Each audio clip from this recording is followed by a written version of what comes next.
പോകുന്നേ ഞാനും എൻ ഗൃഹം തേടി ദൈവത്തോടൊത്തുറങ്ങിടാൻ. എത്തുന്നേ ഞാനെൻ നാഥന്റെ ചാരി പിറ്റെന്നൊപ്പമുണർന്നിടാൻ. കരയുന്നോ നിങ്ങൾ ഇന്ത്യനായി ഞാനൻ സ്വന്ത ദേശത്ത് പോകുമ്പോൾ? കഴിയുന്നു യാത്ര ഇത്ര നാൾ കാത്ത ഭവനത്തിൽ ഞാനും ചെന്നിതാ. പോകുന്നേ ഞാനും എൻ ഗൃഹം തേടി ദൈവത്തോടൊത്തുറങ്ങിടാൻ. മിലനെ കുറിച്ച് ഓർക്കുമ്പം ഒരുപാട് ഓർമ്മകൾ മനസ്സിലേക്ക് വരുന്നു. അവൻ്റെ ഒരു ക്യാരക്ടർ എന്ന് പറഞ്ഞാൽ എല്ലാവരുമായിട്ടും അടുക്കും, ആരുമായിട്ടും അങ്ങനെ യാതൊരു കുഴപ്പമില്ല. ക്ലാസ്സിൽ എല്ലാവരോടും സംസാരിക്കാൻ ഭയങ്കര ഈഗറായിരുന്നു. അവനെല്ലാവരോടും സംസാരിക്കണം. അത് പിന്നെ അവൻ്റെ വേറൊരു പ്രത്യേകത എന്ന് വെച്ചാൽ അവൻ കഷ്ടപ്പെട്ട് പഠിച്ച് മാർക്ക് മേടിക്കുന്നൊരു ക്യാരക്ടറായിരുന്നു. പിന്നെ ഇവിടെ പറഞ്ഞ പോലെ ഭയങ്കര ഹെൽപ്പിംഗ് മെൻറ്റാലിറ്റി ഉള്ള ഒരാളായിരുന്നു. എൻ്റെ ഒരു എക്സ്പീരിയൻസ് എനിക്ക് ഷെയർ ചെയ്യണമെന്ന് ആഗ്രഹമുണ്ട്.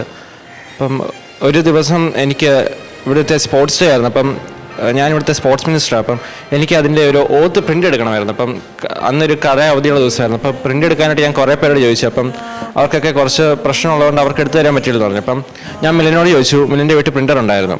അപ്പം അവൻ പറഞ്ഞു, എടാ പ്രിൻ്റർ കംപ്ലയിൻറ്റാണ്, നീ ഫോട്ടോ അയച്ചാൽ എനിക്ക് ഫോട്ടോ ആയിട്ട് പ്രിൻ്റ് ചെയ്യാൻ പറ്റുകയില്ല, പക്ഷേ സാരമില്ല, നീ അതെനിക്ക് അയച്ചു തന്നാൽ ഞാൻ എൻ്റെ കീബോർഡ് വെച്ച് ടൈപ്പ് ചെയ്ത് പ്രിൻ്റ് എടുത്ത് തരാമെന്ന്.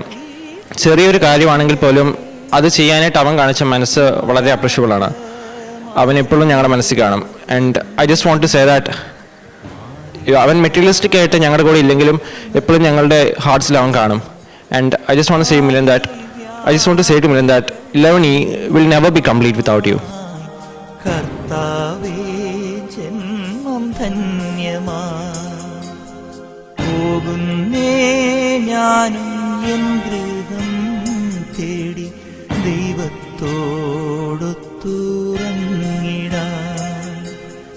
എത്തുന്നേ ഞാനും നാഥന്റെ ചാരി പിറ്റെന്നൊപ്പമുണർന്നിടാൻ. മിലൻ മരിച്ചെന്നറിഞ്ഞപ്പോൾ ശരിക്കും ആ വാർത്ത കേട്ടപ്പം ഭയങ്കര സങ്കടവും ഭയങ്കരമായിട്ട് ഞെട്ടിപ്പോയി. കാരണം ഒരിക്കലും വിശ്വസിക്കാൻ പറ്റിയില്ല. കഴിഞ്ഞ ദിവസം വരെ ഞങ്ങളുടെ കൂടെ മിലൻ ഇരിക്കുന്നത് എൻ്റെ ഫ്രണ്ടിലാണ്. അപ്പം തൊട്ടടുത്തിരിക്കുന്ന ഒരാൾ ഇനി ആ ക്ലാസ്സിൽ ചെല്ലുമ്പോൾ കാണത്തില്ല എന്ന് ഒരിക്കലും പ്രതീക്ഷിച്ചതല്ല. മിലനെ പറ്റി പറയുകയാണെങ്കിൽ മിലൻ ഭയങ്കര പാവവും പിന്നെ എപ്പോഴും ഒരു ചിരി കാണും ആ മുഖത്ത്. അത് ഇപ്പോൾ ആ ക്ലാസ്സിലോട്ട് ഇന്ന് കയറി ചെന്നപ്പോഴും ആളവിടെ ഇരിക്കുന്ന പോലെയും ആ ചിരിയോടെ അവിടെ ഇരിക്കുന്നത് മാത്രമാണ് കാണാൻ സാധിച്ചത്. മിലൻ ഭയങ്കര ഹെൽപ്ഫുള്ളായിരുന്നു ടീച്ചേഴ്സിനാണെങ്കിലും ആർക്കും. എല്ലാ ക്ലാസ്സിൻ്റെ ഓൾ ഇൻ ഓൾ ആയിരുന്നു ആക്ച്വലി ആൾ. ഇപ്പം അന്ന് കണ്ണുള്ളപ്പോൾ കണ്ണിൻ്റെ വില അറിയത്തില്ല എന്ന് പറഞ്ഞ പോലെ ഇന്ന് ആണ് മിലൻ്റെ ശരിക്കുള്ള വില മനസ്സിലാക്കുന്നത്. മിലനെ പറ്റി ഓരോ കാര്യങ്ങൾ ആലോചിക്കുമ്പോഴെല്ലാം മിലൻ ശരിക്കും ക്ലാസ്സിൻ്റെ ഓരോ കാര്യം ആലോചിക്കുമ്പോഴും മിലൻ അവിടെ ഉണ്ട്. എനിക്ക് ശരിക്കും ഓർമ്മ എന്ന് പറഞ്ഞാൽ മിലനായിരുന്നു ക്ലാസ്സിൻ്റെ നോട്ട്സൊക്കെ പ്രിൻ്റ് എടുക്കുന്നത്. അപ്പം ഒരു തവണ എന്നെക്കൊണ്ട് പ്രിൻ്റ് എടുപ്പിച്ചു, ആൾക്ക് അവിടെ പോകാൻ പറ്റാത്തതുകൊണ്ട്. എന്നിട്ട് ഞാൻ എൻ്റെ പേഴ്സ് ആ കടയിൽ വെച്ച് മറന്നുപോയി. വേറെ ആളായിരുന്നെങ്കിൽ എന്നെ ഉറപ്പായിട്ടും വഴക്ക് പറഞ്ഞേനെ. പക്ഷെ മിലൻ എൻ്റെ അടുത്ത് ഒന്നും പറഞ്ഞില്ല. സെയിം ആ ചിരിയോടെ അത് കുഴപ്പമില്ലടി എന്ന് പറഞ്ഞിട്ട് അവൻ തന്നെ പോയി അത് എടുക്കുകയാണ് ചെയ്തത്. ശരിക്കും I will always miss you Milan Paul, because you are a good friend and you are always my good front.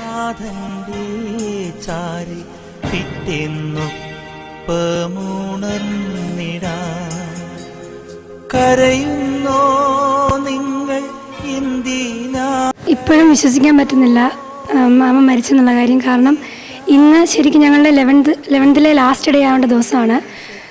കഴിഞ്ഞ വെള്ളിയാഴ്ച ക്ലാസ്സിൻ്റെ അവസാനത്തിൽ അടുക്കൊണ്ടുവന്ന ടീച്ചർമാരെല്ലാം ഭയങ്കര ഇച്ചിരി ഞങ്ങൾ വലിയതായിട്ട് പഠിപ്പിക്കുന്നൊന്നും ഇല്ലായിരുന്നു. അപ്പം എനിക്കിപ്പോൾ അവൻ മരിച്ചു എന്ന് കേട്ടപ്പോൾ തന്നെ എനിക്ക് ഓർമ്മ വന്നത് ഞങ്ങൾ വ്യാഴാഴ്ചയും വെള്ളിയാഴ്ചയും ഒരുമിച്ചിരുന്ന് പാട്ട് പാടിയതാണ്. എൻ്റെ ഫ്രണ്ട് ഇരുന്ന് പാട്ട് പാടി അവൻ ഇനി ഇല്ലയെന്ന് ഓർക്കുമ്പോൾ ഒട്ടും വിശ്വസിക്കാൻ പറ്റുന്നില്ല. പിന്നെ അവനെക്കുറിച്ച് ഓർക്കുമ്പോഴേ നമ്മൾ കുറച്ച് നാളായിട്ട് അവൻ ഫ്രണ്ട് ബെഞ്ചിലായിരുന്നു. അപ്പോൾ കയറി വരുമ്പോഴേ അവൻ്റെ ഒരു ചിരിയുണ്ട്. അപ്പം ഇന്ന് കയറി വന്നപ്പം ആ ഫ്രണ്ട് ബെഞ്ചിലോട്ട് നോക്കുമ്പം വല്ലാത്തൊരു വിഷമമാണ്. ഇനി എന്നായാലും എന്നും ഞാൻ അവനെ ഓർക്കും. One of my best friends.